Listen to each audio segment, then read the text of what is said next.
Hello again, everyone. Kurt Weichert here.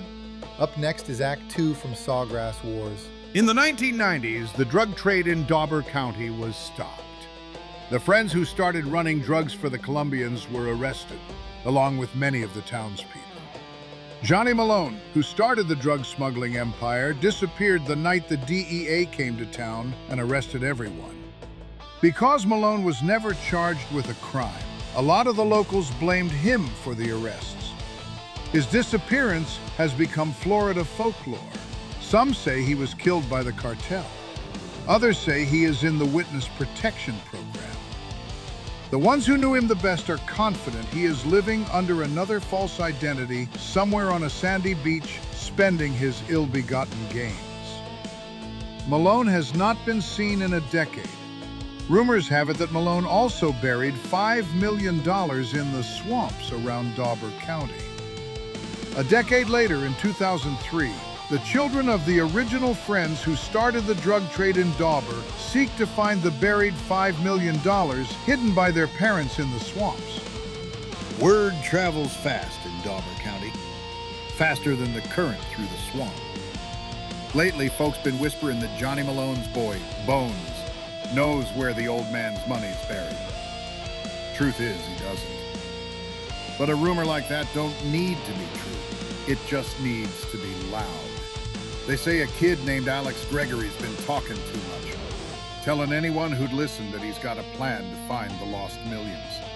Said he's bringing Bones Malone along to help him track down his father and force him to spill the secret. By the time the story made its way through the bars, bait shops, and back roads, it changed. Now everyone, from crooked cops to broke fishermen, believes Bones Malone knows where the treasure lies. And in Dawber County, a rumor that rich can get a man killed.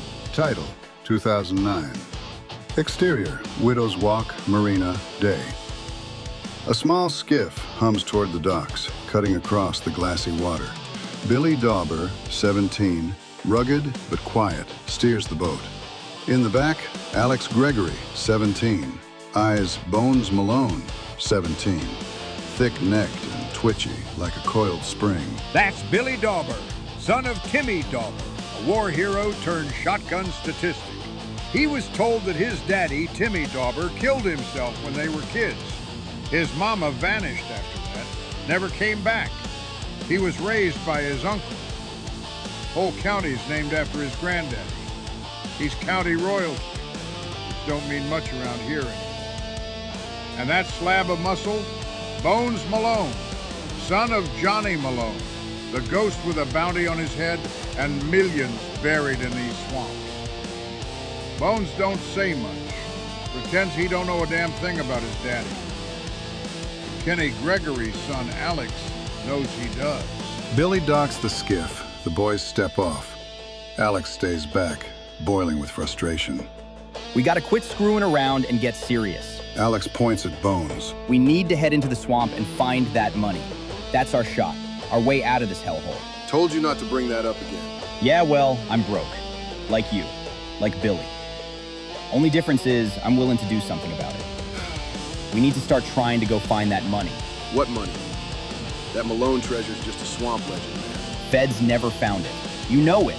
I know it. And Bones sure as hell knows more than he lets on. Stop talking about my daddy. I'm tired of hearing this bullshit every time I am with you. Bones and Alex climb off of the boat and onto the dock. Alex wraps the rope around the cleat.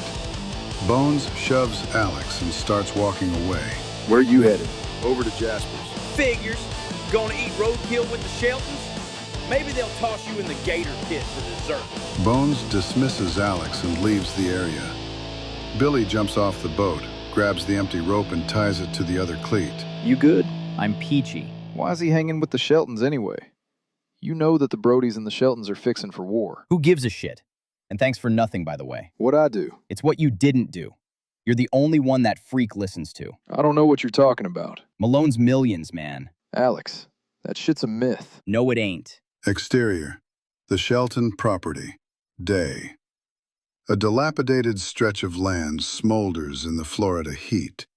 A rusting gator pen sits at the edge of the property. The sound of buzzing flies mixes with the lazy grunt of a nearby swamp beast. When the feds cracked down on the Daubers, it gutted their empire. What rose from the ashes was worse. The Sheltons had to pivot quick.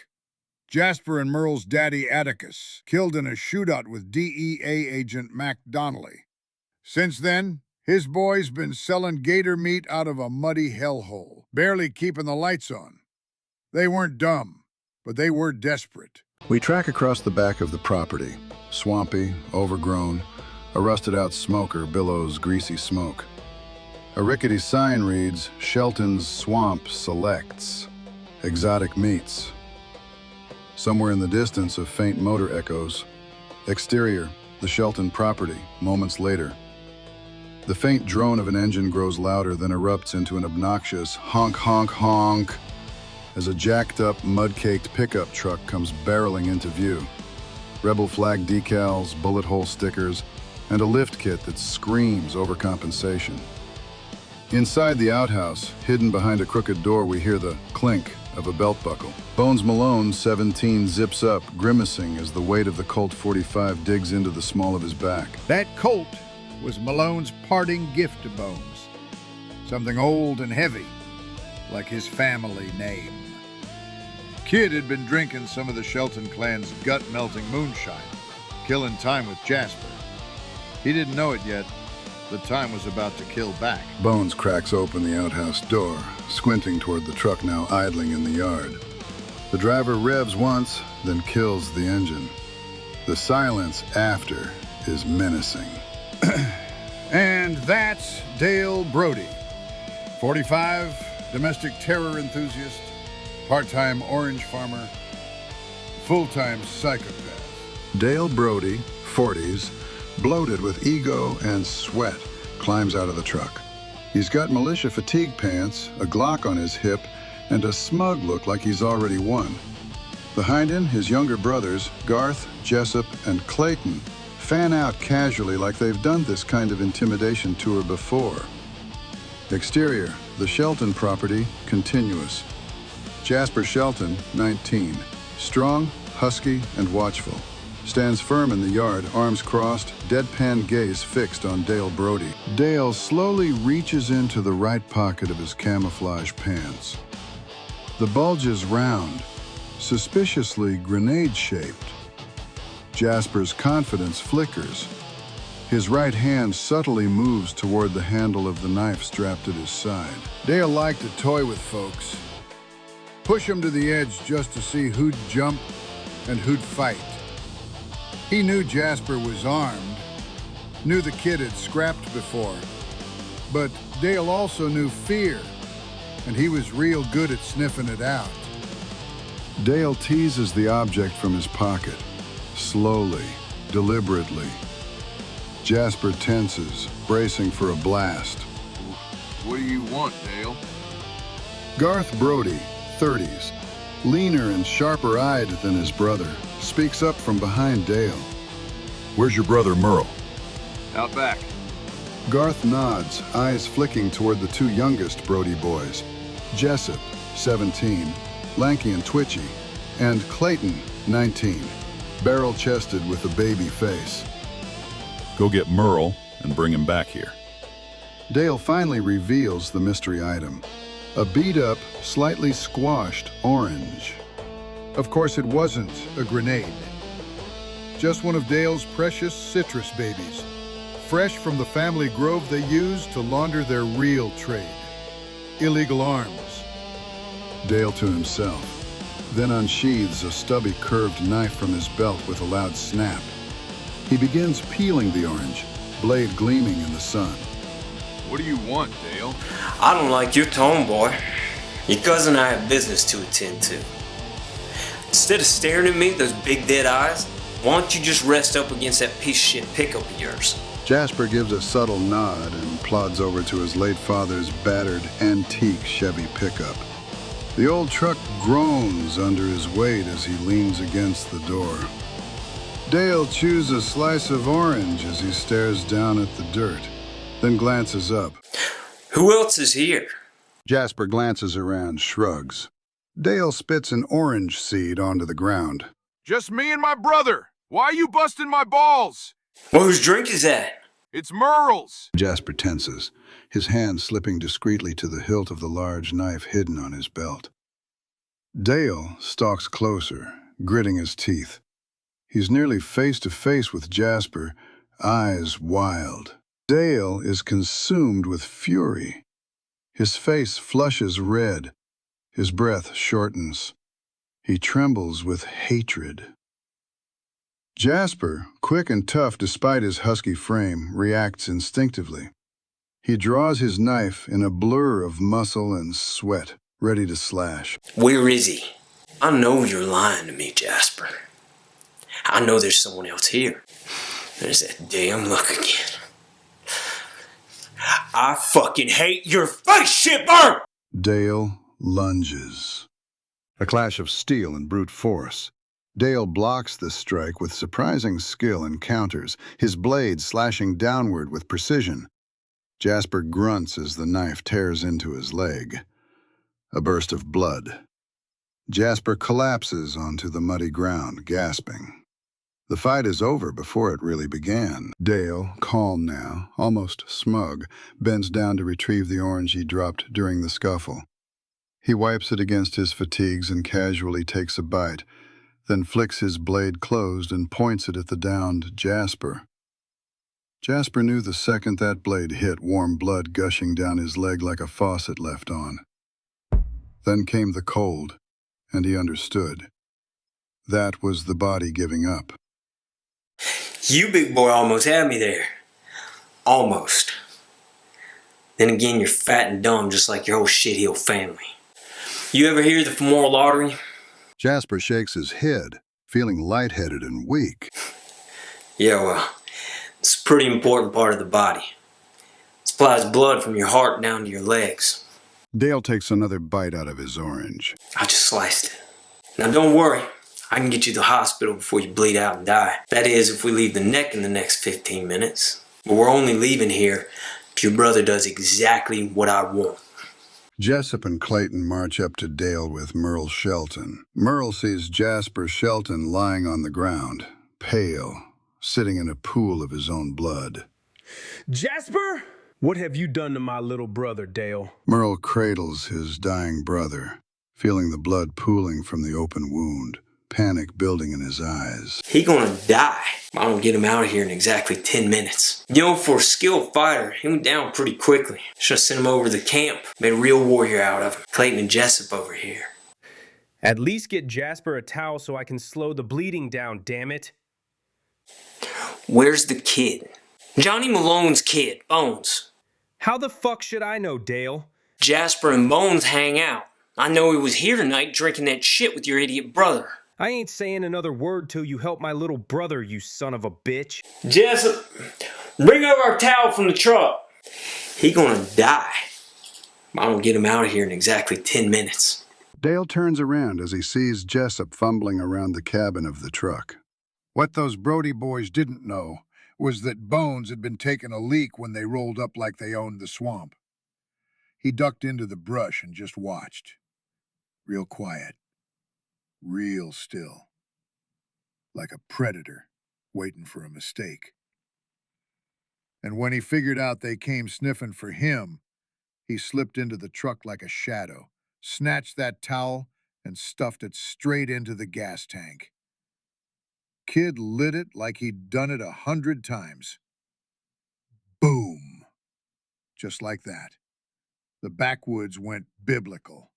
Bo then pulls out his lighter and lights it. He intends to detonate the massive fuel tanks in the truck. It works like a charm. The truck explodes, killing poor Jessup, sending his right leg flying into the air and hitting Dale in the chest, sending him flying back into the antique Chevy pickup he was standing by. Merle dives on top of his brother to shield him from any debris the explosion had generated. When the dust settles, Merle looks around frantically to see what had happened. He sees Dale's knife sitting on the ground. He reaches forward to grab it. At that moment, Dale dives forward. The fire of the exploded truck is washing over them. The two men wrestle violently in the dirt. Dale's bulk gives him the edge. Merle fights like hell, but it's not enough. Dale pins him down, knife poised, inches from Merle's throat. Merle grits his teeth, straining, bloodied, desperate.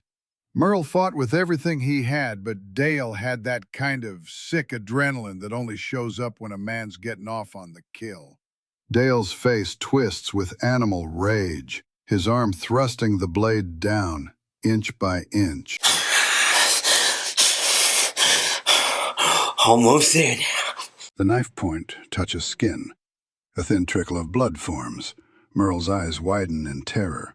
Another second, and that knife would have punched right through Merle's throat. Bang! Dale jerks violently. A red bloom opens in his back. He lets out a howl of pain and collapses next to Merle, writhing. He turns to see Bones, shaking, holding the Colt 45 with a plume of smoke rising from the barrel. Alex told Bones they'd come looking for him. Guess he finally believed him. That boy had no choice now. He was in it, all the way. He had to run, and fast. Dale grits his teeth and tries to rise, still drunk on rage. Stay down. Next one's for your head, Dale. Bones? You and I ain't finished, boy. Dale's eyes roll. He goes limp, unconscious. Bones shoves him aside, then looks to Merle. Wait! What about Jasper?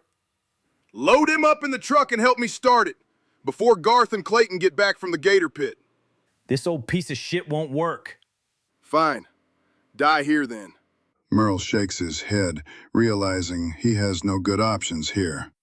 Damn it! Merle loads his dying brother into the dirty bed of the truck. Bones frantically begins searching for a set of keys. He finds them tucked in the driver's side sun visor. Bones tries fruitlessly to start the antique vehicle. He starts pumping the gas pedal madly, and miraculously the old beast roars to life. Music cue Sawgrass Wars soundtrack is playing on the radio. Bones, you better get going, 'cause them Brody brothers are coming in hot. Before another word could be spoken, a bullet from Clayton's distant AK-47 penetrates the glass behind Bones's head and takes out the windshield, shattering it, missing Bones's head by inches. Bones's heart stops at the thought of having nearly died. Bones accelerates the truck, gaining speed and gathering distance away from the raging Brody boys until they clear the property and are on the main country road heading towards the hospital. Bones switches the radio off and looks in the dirty old rearview mirror to see Merle sitting with his head in his hands. What's wrong? Jasper's gone, man. We don't know that. We'll be at the hospital in a few minutes. Keep pressure on his wound and keep talking to him. That took a lot of balls, Bones. What? Going at Dale like you did? He could have whooped your ass the way he whipped Jasper. Dale's a bitch! Interior, Alex's boathouse. Widow's Walk Marina. Day. Alex sleeps in a recliner. A loud creaking noise from the back jolts him awake. Instinctively, he grabs a Louisville Slugger bat from behind a tiny TV and tiptoes toward the main door. He hears shuffling just outside. He raises the bat, heart pounding, ready to swing. The door opens slowly. Alex. Jesus H. Christ! Bones! Alex is wearing his tighty-whities underwear. You're wearing tighty whities. Back off! I was asleep. What the hell happened to you? Bones is disheveled, sweat-soaked, blood-caked shirt, and Johnny Malone's army pistol tucked into the back of his sagging shorts. He runs blood-slick hands through his hair, smearing more blood on his scalp. Are you shot? What's going on? You're bleeding. It's not my blood. Jasper's. Where is he? Hospital. Is he alive? There was a lot of blood. I helped Merle drag him to the ER. Then I bailed. Did you shoot Jasper? What? Hell no. Alex tosses a sweaty towel to Bones. Bones wipes his face. This smells like a used jockstrap. How do you know what that smells like? I don't know why I came here. Yeah, why are you here? Covered in blood. I was with Jasper, working on his dad's old truck. Went to use the outhouse. Brody brothers showed up. Looking for me. Dale said the Sheltons owe him money. They think I know where the stash is. What money? My daddy's. You know where it is? I ain't got no fucking clue. Bones paces. Alex motions for calm. Did you tell them that? Didn't get a chance. Dale jumped Jasper. Knifed him up real good. Jasper went down fast. What'd you do? What I had to. Snuck behind their truck. Grabbed a towel. Shoved it in the gas tank.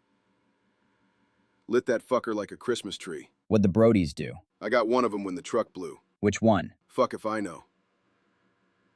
They all look the same. Of all the inbred assholes in these parts, the Brodies are the worst. Then I went right at Dale. Bones reenacts it, dramatically pulling out the Colt 45 and aiming it. Jesus, quit pointing that damn gun at me. Bones lowers it, sheepishly. I popped that bastard Dale. You killed Dale Brody? Don't know. He went down hard. Didn't get up. And the others? Didn't stick around to find out. How'd you get Jasper to the hospital? Boosted old Atticus's truck. Hauled ass. I think Jasper and Merle wanted me to spill about my daddy's money. So they all know now. Yes. And you really don't know where it is. Not a clue. But it exists. How should I know? Bones is quiet. Alex sees the fear under his bravado. Alex puts a hand on Bones's beefy shoulder. But I do know where Johnny is. Alex freezes. Where's your daddy? Across Alligator Alley, Miami. Got his address. Gave it to me. Wants me to visit for an early birthday gift. When are you going? Wasn't planning on it. You gotta go. That's why I'm here. I ain't doing it alone. Good. No, you ain't. Alex puts on his jeans. What are you doing? We're going to see Johnny in Miami. I gotta clean up. Sleep. We leave in the morning. First light. Got it. And we're doing it my way. You hear? Exterior, Miami skyline, day. A high-end black sedan weaves through the bustle of downtown Miami. Dion Childress, 30s, sharp in a tailored suit and sunglasses, grips the wheel. Focused. Tense. Dion Childress. Kid beat every odd Dawber County through at him. And that's saying something. Smart. Tough. And just decent enough to piss off everybody else who came up broke and angry. He had a real shot once Malone took him under his wing. Saw himself in him. Minus the bad habits. Interior, Dion's car, continuous. Dion glances at a photo clipped to his dashboard. It's of a couple, Pastor Bubbs and his wife, smiling in front of a small church. When the feds dropped the hammer on Dawber County, Malone went underground. Malone only told 2 people where he was, Dion and recently his boy Bones. Malone left a stash with Bubbs for the community, told him, don't spend it unless the devil's at your door. Well, the devil finally knocked. Exterior, Johnny Malone's house, Little Havana, day. Dion pulls up to a modest home surrounded by a rusted chain-link fence. He steps out, cautiously peering through some foliage toward the backyard. The screen door creaks open. A stunning woman in a bikini, Chandra, 20s, strolls to the pool with a drink in hand. Alberto, that better not be you peeping again. I can hear you breathing. Johnny, it's me. It's me is what every stalker says before they ruin your day. It's Dion. A longer pause. The fence gate clicks and slowly swings open. Dion steps in. You alone? Yeah. It's about Pastor Bubbs. What happened? Can I come in? Interior, Malone's backyard, continuous. Dion enters the lush, slightly overgrown yard. Johnny closes the gate behind him, locks it. You look like you're stressed out. This doesn't sound like it's going to be good. Let's hear it. They head toward the poolside patio. Dion glances around at the tropical opulence. Half luxury, half paranoid hideout. Dion was the only one Malone trusted to bring him the truth. And whatever he came all this way to say, Malone knew it wasn't good. Exterior, Johnny Malone's backyard, day. Johnny lounges with a cigarette hanging from his mouth. He wears brown sandals, shorts cut above the knee, an unbuttoned shirt revealing his army tattoo, and a flashy gold watch from his glory days. A .38 revolver peeks from the back of his waistband. Two gorgeous women, Candy and Chandra, 20s, are throwing on shorts over bikinis. They make their exit. Fuck you, asshole. Already did that, honey. In your dreams. They slam the gate behind them. Dion watches, confused. Who were they? Hell if I know. Candy or Cindy, Tanya or Chandra. Doesn't matter. What were they doing here? Had myself a little party last night. My girl and two of her friends. Got drunk. Woke up naked. Dion frowns, visibly uncomfortable. Lighten up, kid. You live my life. You blow off steam. Sometimes I think Pastor Bubs made you too good. Pastor Bubs is in trouble. He's filing for bankruptcy. Bullshit. There's no way he blew through all that money I left him. He didn't touch a cent. Calls it blood money. I told him to use it. Tell Bubs to take whatever he needs. That money was for the community. He's talking about giving it to the feds. Why the hell would he do that? Because you left a Baptist minister with dirty money. Can you stop the bankruptcy? No. There are procedures. I can stall. Maybe a few days, but... When did you become such a damn pessimist? I remember that hook and ladder you ran in the Sugar Bowl. You had guts then. That play tore my ACL. Ended my career. I'll stall it. But break too many rules, and I'm no good to anyone. You're no good to me now, Dion. Before Dion can reply, his phone buzzes. He checks the caller ID. Dion Childress, who was this? When did this happen? And you're just now telling me? No. You wait for me to arrive. That wasn't an accident, and we both know it. I'll be there in an hour. Kenny Gregory just tried to kill himself. Kenny? No way. That boy ain't the suicidal type. Wasn't he getting out soon? Something's wrong at that prison. That warden, he's off. Dion dials quickly. Tiana Ross, it's Dion Childress. Meet me at the prison. Now. Good. See you in an hour. Exterior, Miami Highway, day.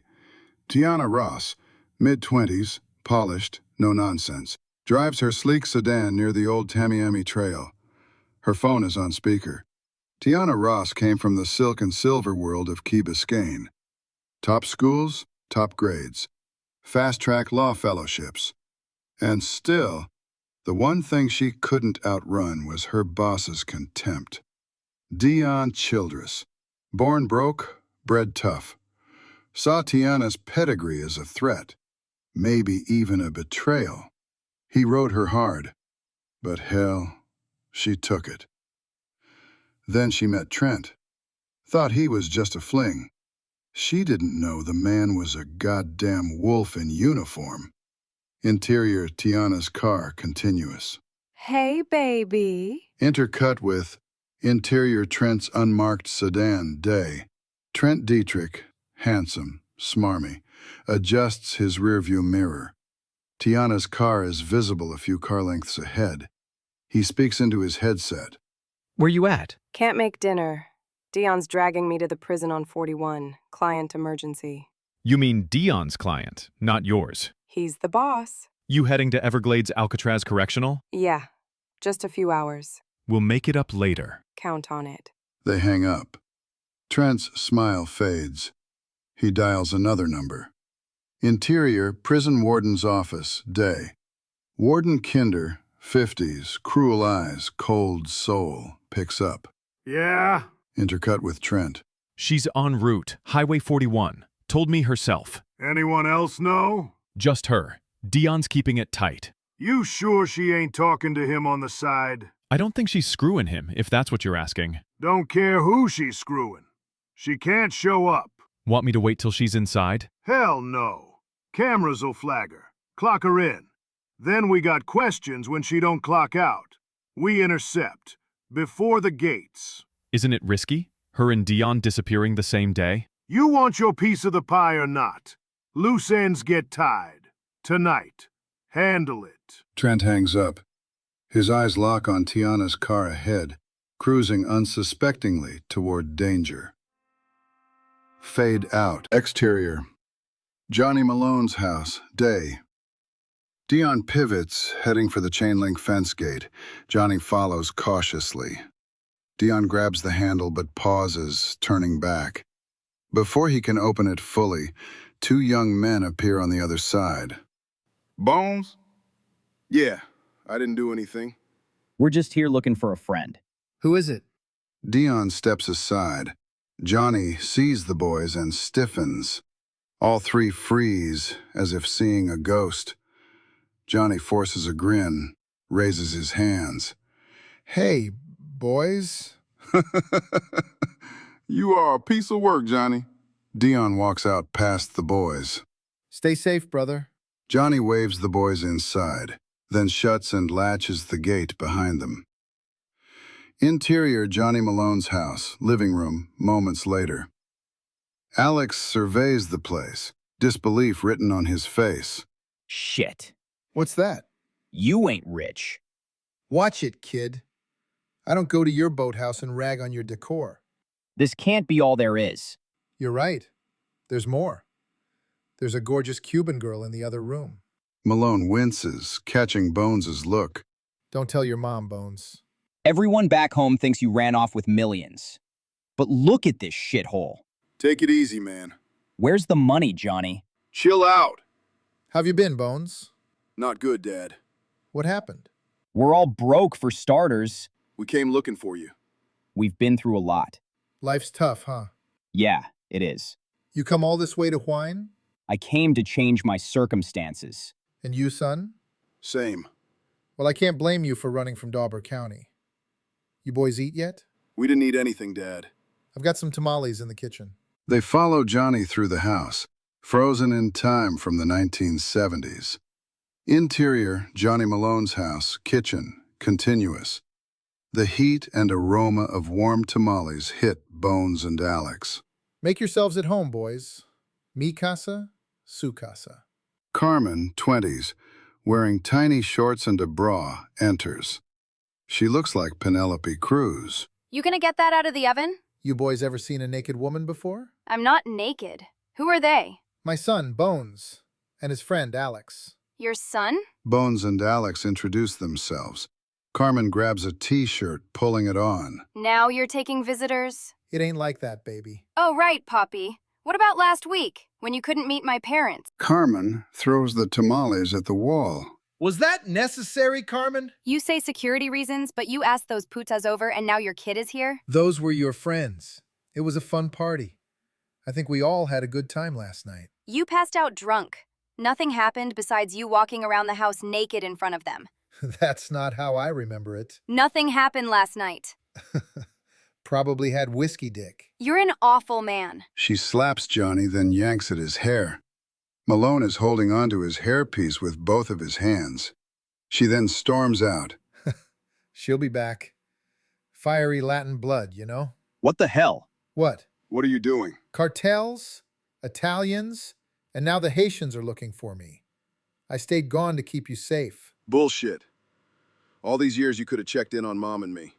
You were only a couple hours away from us. Son, you need money? Yes. I don't want your damn money. Nothing I do can bring back lost time. Do you have the drug money? Sure. And you take us to it? No, I can't. So it's real? I left it in the swamp. Great. Let's get it. I can't go back to Dawber County. You left us. I had people watching out for you. We've been living like peasants. That message, it was for your 18th birthday. Johnny grabs a duffel bag, throws it on the table, opens it. $80,000. For you, Bones. Tip of the iceberg? Real estate. Huh? Stock market or real estate. You ain't ready for stocks. We don't want any real estate? Not we. This is for my son. What the hell am I going to do with real estate? He knows where the $5 million is. I left it with Pastor Bubs. Help us get it back. I can't go back. Then it's gone for good. Exterior, Johnny Malone's house, day. Bones stares blankly out the top window, lost in thought, until something catches his eye. Across the street, a black sedan eases to a stop. 4 Haitian men, armed with Uzis, exit calmly and start walking toward the house. Interior, Johnny's house, kitchen, day. Bones turns back to Johnny, tension hardening his expression. Dad, did you say the Haitians were looking for you? Malone peers outside. His face drains. What the hell? Realization crashes over him. Malone grabs the duffel bag of cash. We need to go. Now. Interior, Johnny Malone's house. Living room, continuous. The first bullets shatter the windows. Glass rains down, wood splinters. The walls come alive with gunfire. Johnny stays calm. He draws his revolver smoothly, ready. Bones crouches low, clutching his Colt 45 with shaky hands. Alex scrambles for cover, ducking behind the kitchen island. Bones, crawl over to me. We've got to get out of here. Interior, Johnny Malone's house. Hallway, continuous. Johnny rips open the hallway closet. He pulls out black wire, a tripwire, and strings it near the front door. When these assholes reload, shoot at 'em, Bones. What the hell are you doing, Johnny? Clearing us a path, kid. The gunfire pauses. Whispers in Haitian. The clack of magazines reloading. Johnny finishes wiring the tripwire to a buried charge behind the drywall. Shoot, Bones. Interior, Johnny Malone's house. Living room, continuous. A raspy voice rings out from the front yard. We come for the money, Malone! Mwen paguen l'argent. I ain't got your money. I gave it to Etienne. When tebe Etienne li. We don't work for Etienne anymore. Etienne is dead. Now we gon' take your soul! Bones suddenly roars and stands, firing wildly. Bullets blast out the shattered window. A scream from outside. You shot me, you white devil! Johnny grabs Bones and yanks him toward the bedroom. Move! Let's go! Interior, Johnny Malone's house. Bedroom. Moments later. Johnny slams the door and locks it. How the hell are we getting out of here? Johnny raises a finger. Shh. He points to a window and pulls it open. Alex hesitates, eyes Johnny. Is this all part of your plan? Boom! The tripwire charge goes off. Yes, Alex. This is part of my plan. Where's your car? At the end of the block. Keys? What? Car keys, damn it. Johnny flicks open his army lighter and sparks a fuse. My whole house is wired to blow. You boys ready to run? Yes. Johnny ushers Bones out first. Jesus, Bones. What's your mama been feeding you? Exterior, side yard, continuous. Bones is already crouched behind a palm tree. Johnny gives them both a shove. They sprint for Alex's car. Interior/exterior, Alex's car, continuous. Alex fumbles with his keys, unlocks the door and jumps behind the wheel. Bones scrambles into the passenger seat. Without waiting for Johnny, Alex slams the car into gear. Johnny Malone dives headfirst into the back seat just as... There those fuckers are! Exterior, street, continuous. Alex peels off down the street. Boom! A fiery explosion erupts behind them as Johnny's house goes up in flames. Interior, Alex's car, continuous. Johnny exhales, catching his breath, singed and rattled. You can ease up now, Rambo. They're not behind us. How can you be so sure? I doubt any of them are still breathing. And they don't know who I really am. Neither does Carmen. So, where are we headed? Dawber County. He's not crashing with me and Ma. No, he's not. That'd be too obvious. He stays with me. Widow's Walk Marina. No one would think to look for him there. Just drop me in Homestead. I'll catch my bearings. You're not calling the shots anymore, Johnny. Guys, if you take me back to Dawber County... You're staying with me, and you're going to help us rebuild. Rebuild what? The drug empire. From scratch. A long silence hangs over them. Johnny stares forward, absorbing the weight of what his past has resurrected. Quitting crime's like quitting oxygen.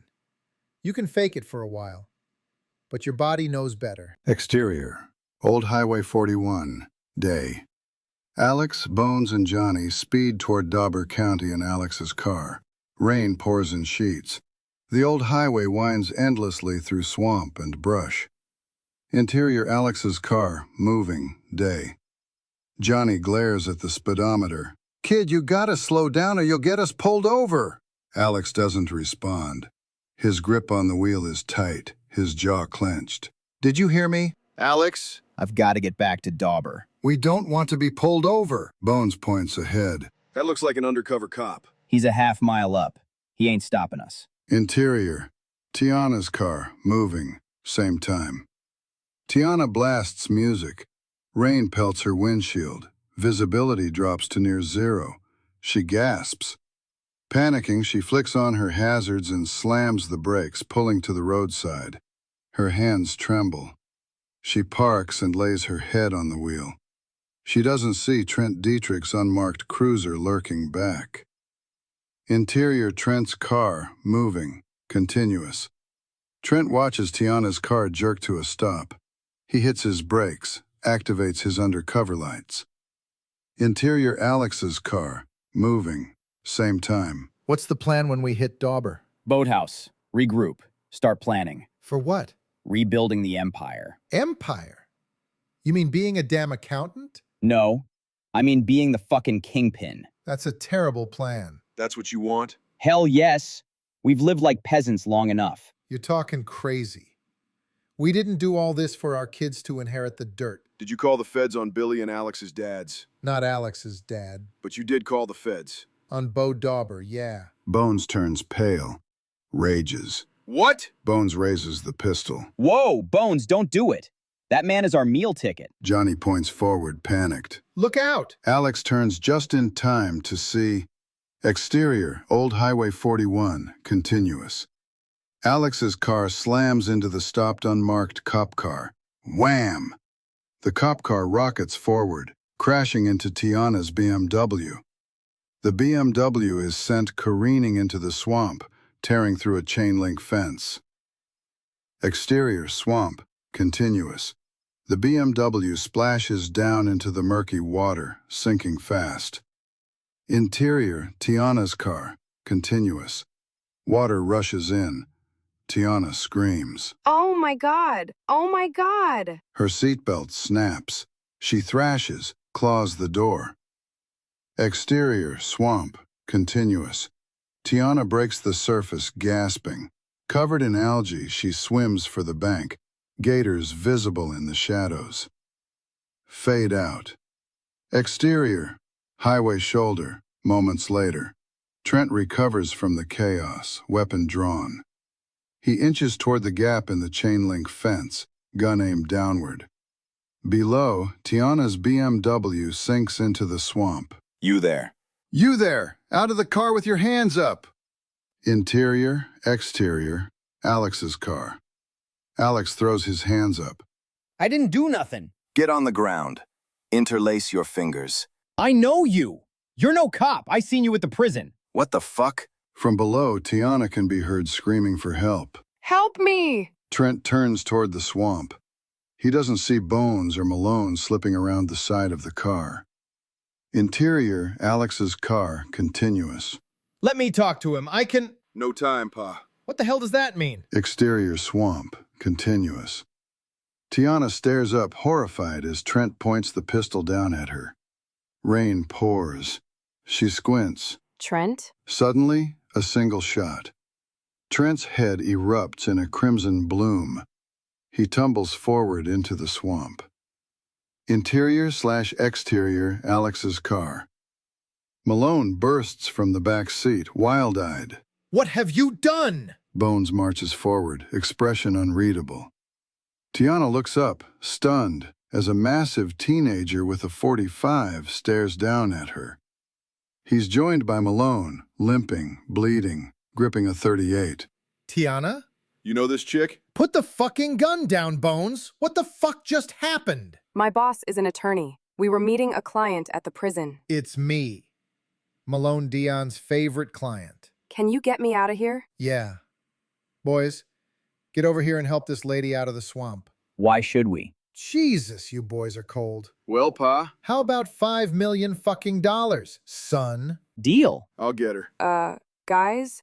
I see alligators. Malone raises his revolver and fires warning shots into the swamp. I'll handle the gators. Bones jumps into the water, lifts Tiana effortlessly. You got this? She weighs nothing. I could lift 3 of her. Amid Tiana's screams, Bones carries her like a rag doll. Alex reaches down and hauls her onto the pavement. Tiana collapses, sobbing. Trent's phone starts ringing. Alex picks it up. Greaves, Broward County. We've got to get out of here. Why? Call it intuition. Your car's toast. Interior, Alex's car. Alex jumps into the driver's seat, turns the key. Nothing. Come on, come on. He tries again. The engine stutters. Dear God. Third try. Success. Engine roars to life. Get in. I'm leaving. Bones jumps in.